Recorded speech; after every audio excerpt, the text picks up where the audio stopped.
judge you like that, so you don't do those things, or you don't let them know about it. And so that can kind of screw your life up if you just live a double-sided life like that. So what sets us apart as Christians from anyone else? Guys, can you think of anything? Forgiveness. That's a good one.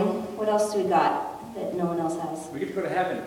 Yeah, that's a good one. There's a good one. Yeah? Usually we're happier than other people.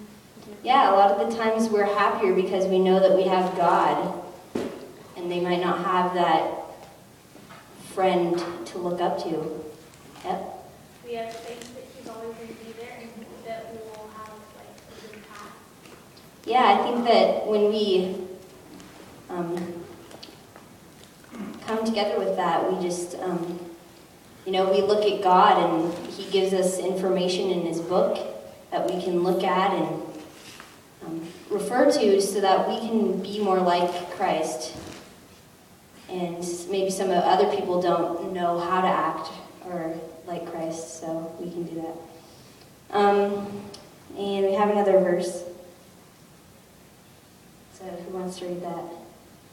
Okay, Chloe. Proverbs 25:26. Like a muddied spring or a polluted well, it is righteous man who gives way to the wicked.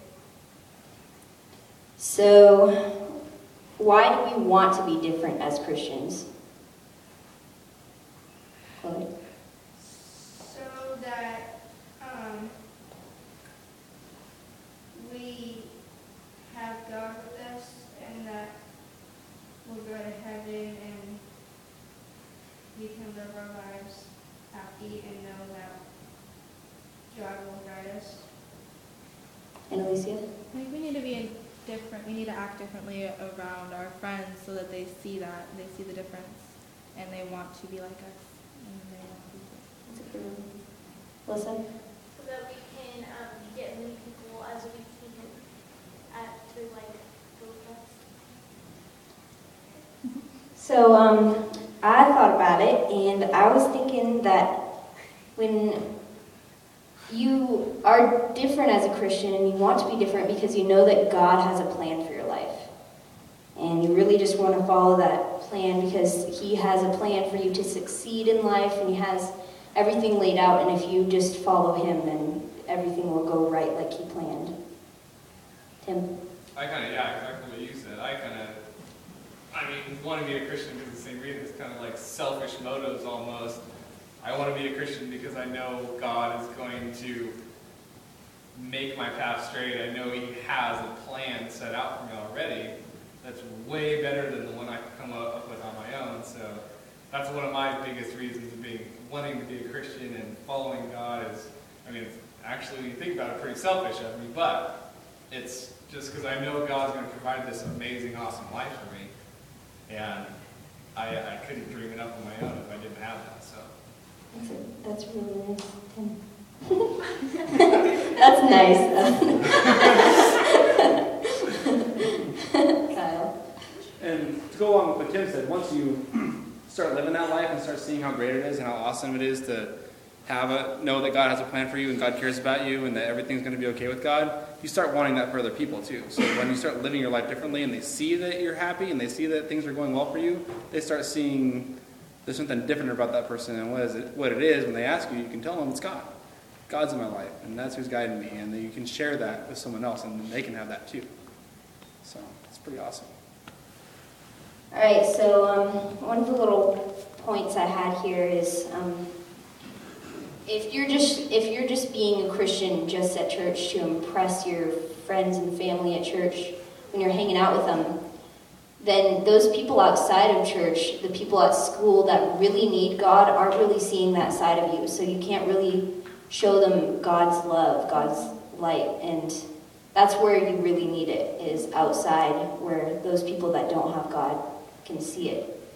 And I think that's kind of what he's saying in the next verse. You have that. So does someone want to read that?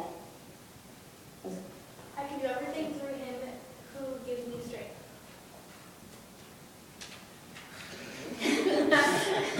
Don't laugh at my alarm. Too late.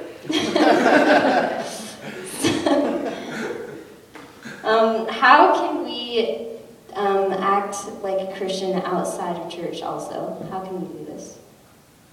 Chloe? By spreading what we know about him and inviting people to church. Ashley? I was thinking that kind of maybe make a club at your school, get people at your school to like join like SCA or something, and make a church group, and just talk about what is best for you. That could be a result, yeah.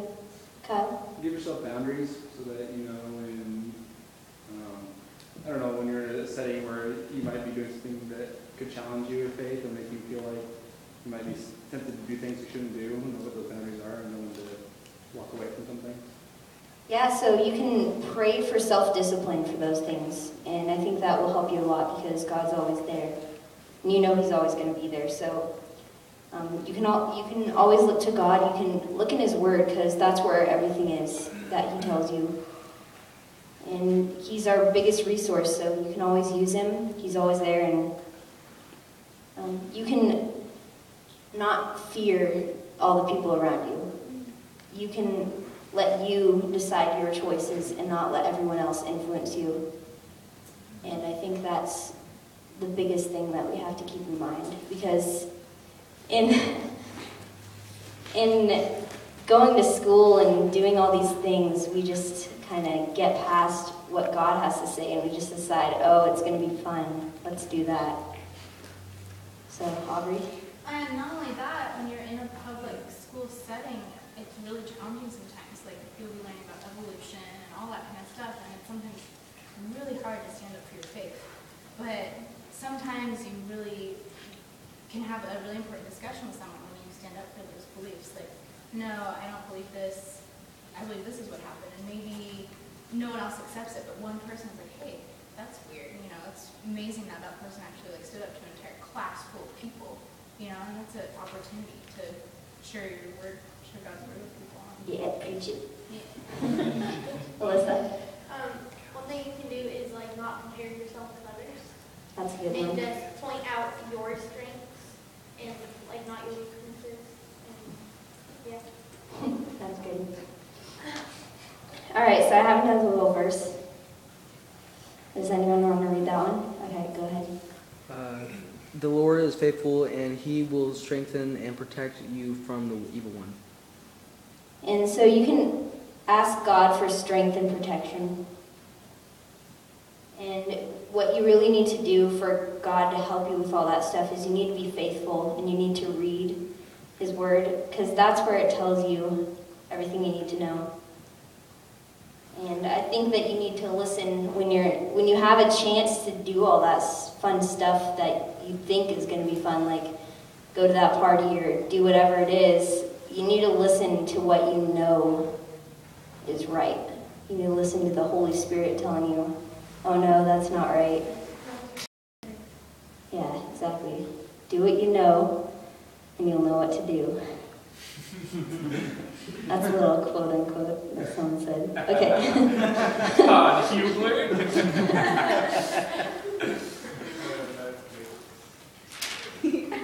Don't laugh at the purple land. And I have one more verse, I think. No? Did I get all of them? Okay. So one more verse I had that we didn't get up there is, if you love only those who love you, what reward is there for that? Even corrupt tax collectors do that much. If you are kind only to your friends, how are you different from everyone else? Even pagans do that. And it's basically just saying the same thing there, that if you're just friends and you're just showing God's love at church, then how are you supposed to do it outside of church? So in closing, I'm just going to come back to that question. Maybe we can revise our answers a little bit. If you can't be Christian where you're at, where are you a Christian?